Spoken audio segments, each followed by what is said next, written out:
तो चलिए बच्चों, अब अपन अपने आगे की एक और प्रिंसिपल को समझते हैं। अपना नेक्स्ट प्रिंसिपल क्या है? Revenue recognition. रिवेन्यू रिकॉग्निशन मतलब कि अपन रेवेन्यू का अपने बुक में रिकॉर्ड करेंगे। तो रेवेन्यू जब अपन की बुक में रिकॉर्ड होगा वो टाइम क्या होगा? जब अपन ने गुड्स बेच दिए हैं तब वो सेल के लिए अपनी बुक में रिकॉर्ड होगा।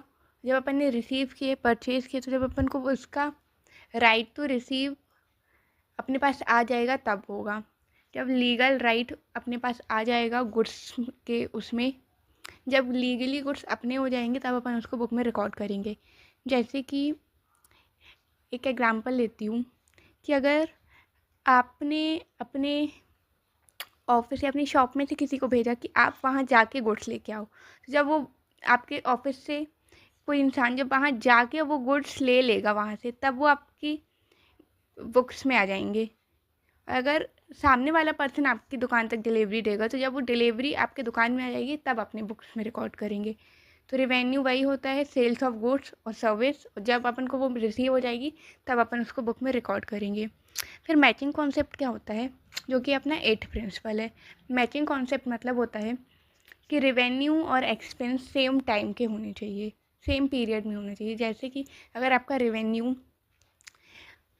फाइनेंशियल ईयर 2026-2027 का, मतलब जो कि या 25-26 का है, जो कि अभी करंट ईयर चल रहा है 25 से 26 तक का, तो आपका एक्सपेंस भी 25-26 का ही आप रिकॉर्ड करेंगे।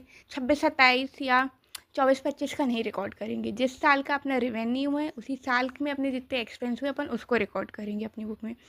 जैसे कि कॉस्ट ऑफ गुड्स सोल्ड है, तो जिस साल की अपनी सेल हुई है उस साल की जो कॉस्ट ऑफ गुड्स सोल्ड है, परचेज का जो गुड्स अपन ने परचेज किया उसकी जो कॉस्ट है वो ऐड करेंगे, ना कि प्रीवियस ईयर की। तो अपना कॉस्ट ऑफ गुड्स सोल्ड और सेल्स का जो रेवेन्यू अपनी इनकम हुई। कॉस्ट ऑफ गुड्स सोल्ड मतलब क्या होता है, अपन ने जो सेल्स करी उससे अपन की कितनी कॉस्ट आई उसको सेल करने में।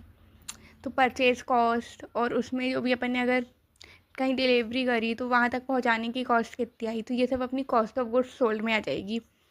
तो जिस साल की अपनी सेल्स होगी उस साल की ही अपन कॉस्ट ऑफ गुड्स सोल्ड को अपनी बुक में रिकॉर्ड कर लेंगे, जिसमें अपना मैचिंग कॉन्सेप्ट का प्रिंसिपल कंप्लीट हो जाए।